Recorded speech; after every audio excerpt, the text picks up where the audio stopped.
I wear your heart like my own, up and down my sleeve. I can hear your every thought, I know what you feel. What you feel. What you feel.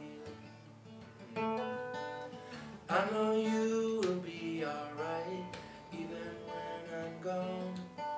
But let's talk about this record. I want to hear just, you know, give me, give the fan that's about to watch, you know, these Q&As. I mean, what's your experience with the record and you know, some of the songs and how they came about, stuff like that? Okay. Well, I think when the year started, Alex, my manager, and I, we were talking about, like, you know, the next record. We were talking about, you know, the EP was just about to come out and what the EP had been, which, you know, I didn't want the EP to be a big release. I didn't want it to be a big hoopla in my next record. I wanted it to be my demos, because I recorded it just like I record my demos. I go in and acoustically I would track something, right? And sometimes you go, let's put a little bass on there and see how that feels, and then see where it goes. So we did that with all those songs, those 5 or 6 songs that we had on there. And that's all there was. Okay, it was just, that's supposed to be like a little glimpse into that. This new record came almost back to back, which meant I had toured nonstop, and I had basically, I don't think I had one finished song for the record. And I'm going in, I had produced 4 or 5 different records by other people, so my head was kind of swamped. Well, I remember you telling me that you were going into the studio pretty much with nothing. And I was going like, so here's what I did was, in between, when we realized, okay, we're going in February, I got 2-3 weeks, we're going to be tracking and doing some overdubs and stuff like this. I saw this image in this process. I saw this image, which is now the front cover, right? David Foster's, you know, whatever. So I saw that, and it just, everything opened up. So the work title was Generation Lost, or Generation, or Generation Peace, or like I was toying with, it was something about generations that just, it stuck like glue. Well, we surrounded ourselves with that image in the studio. Yeah. We still had no idea what we were going to do. Yeah. We were going to do with it. Yeah. So I had, like, that was the image. And what I had was, I started writing these snippets on my, you know, iPhone, little memo stuff. And I kept just recording and singing, and I had all kinds of, like, 40 to 60 different kinds of just collaged, small snippets, right? And then out of that, but I had this idea, this has to be a generational record. It has to be about my son. It has to be about my daughter. It has to be about their mother. And what is she to me? The husband. And then me. And then and then I wanted it to be about me being almost 50 years old. I wanted it to be about what was it like when I was a kid? And how does that compare to, you know, how does that compare to my son? I wanted it to be a little bit of a journal with my life as the starting, and then take it all the way to what is now my son, right?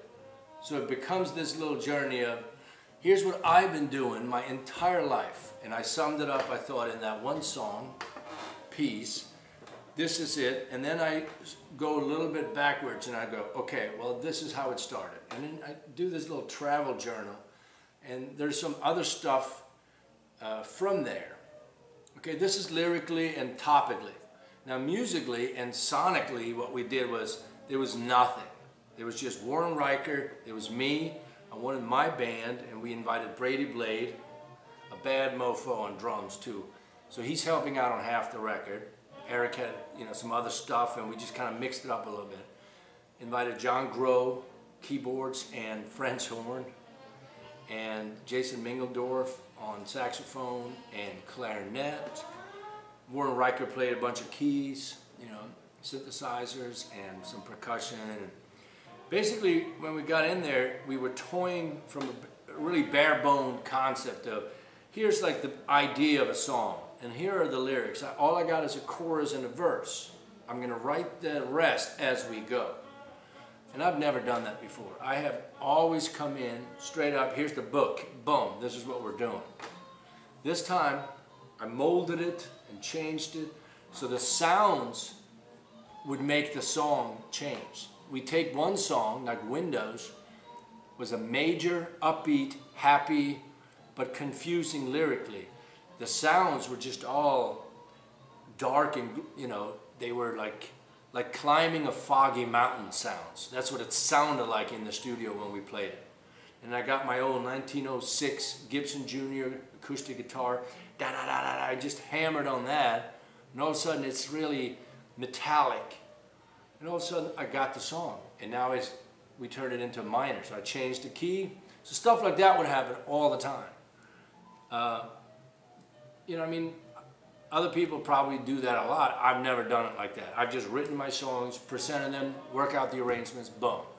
This was like a real work of art, the entire process, between me and everybody else, and especially Warren Riker, just molding it with. Let's talk about Warren Riker for a minute. I mean, you guys got a little history now. I mean, not only with your records, but I know that you've teamed up and did some stuff with other people. Let's talk about Warren Riker. What is it like to work with him? And, you know, you can give the fans a little history on him, but he is a talented mofo. Oh, he's crazy. And a great guy. Great. So how did you meet Warren? No, I met Warren through, Warren Riker is like one of my best friends and just, you know, pure genius. I met Warren through Pepper Keenan. We were doing, Pepper was working, co-producing American Patchwork with me. And he brought in Warren Riker for mixing and stuff. It was Warren Riker and Benjamin Mumphrey out at studio in the country. They were splitting the mixing duties. And then we just like hit it off on the phone and stuff, you know, me and Warren. And I read his credits and they're outstanding. I mean, they're just the Fugees, Alicia Keys, that first record. Who else? Beyonce, worked with, what's her name? Lauryn Hill, that big record. Citizen Cope, Down, of course, Santana. The list goes on and on. He's got a lot of big names. Artists under his belt. Yeah, and he's got Grammys and all that stuff. So, and most people that get to that level are, you know, they're really great. They're musically good and personally they're great people.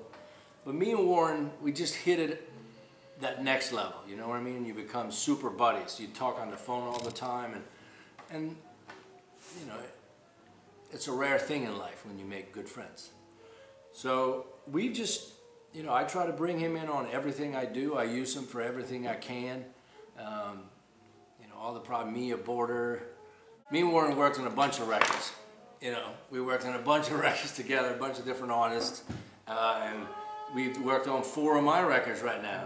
And we're planning the next record coming up in December and January for some other artists and stuff like that. Doing another Clarence record. Warren just has this way of, what I always think is, Warren records the sounds in between the instruments. So what you're hearing is, you want the tone of the instrument to be really just the way it is, or totally messed up, or totally unique. It can be all kinds of stuff, right? So you're manipulating the sound. Warren's great at that. But he also somehow finds this, I find, not just mixing it, but recording what happens in between. From that mic to that mic, there's things happening. So you're capturing all this. And that changes how you play. It changes everything. Like we use, you know, anywhere from 2, 3 to 6 to 8 amplifiers at the same time when I record. In different rooms. Spread out in all different rooms, all different mics. And this has taken me many years to figure this out. And then when I met Warren, we went to the next level. Both of us just said, this is the bomb, right? So what you start doing you are excited about it, you have all these things you dial up. And what you do is you do this totally clean amp that comes from one room. You put that right there at 1 o'clock in the mix, in the picture. And then grumbling right down there is the most distorted, evil devil sound. You put that somewhere around 8 to 8:30, 9 o'clock. And so you can spread these different sounds, but the collage together creates this whole new tone where you just go, what is going on? Awesome. Me and Warren worked really specifically on a lot of the sounds.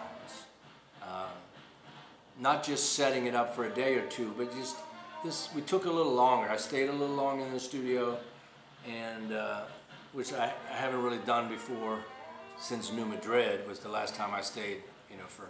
What was that? What was that last, what did you say? New Madrid? Oh, yeah. Yeah. Well, that was down in Kingsway at Lanois Place. That was in '96 or something. Yeah. But anyway, so I love the new record. It has just the tones and the textures that we were striving for, or I should say that we accomplished, and it sounds killer. I love it. I'm real proud of it. I think people are going to be extremely happy. I hope so. I hope they're going to like it. I mean, it's, you can't really tell. You just do your best and then see what happens.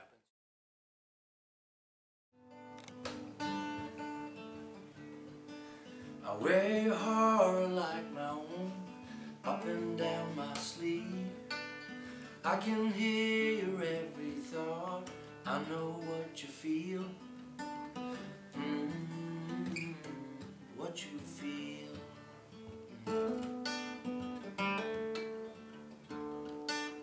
Watching you is like a prayer that hits me in the chest.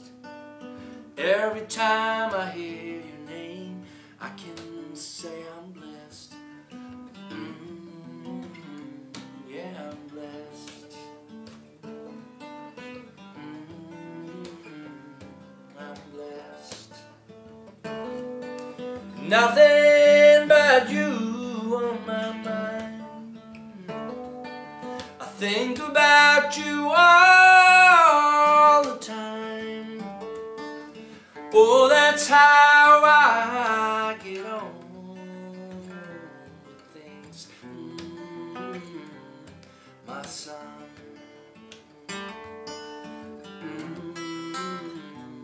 My son.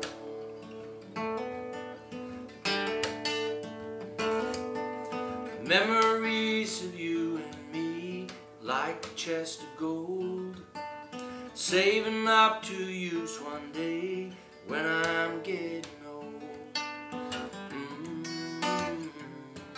Getting old. I know you will be alright even when I'm gone.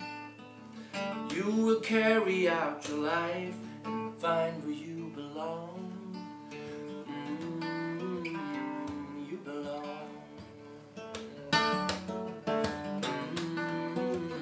You belong. Nothing but you on my mind. I think about you all the time. Oh, that's how I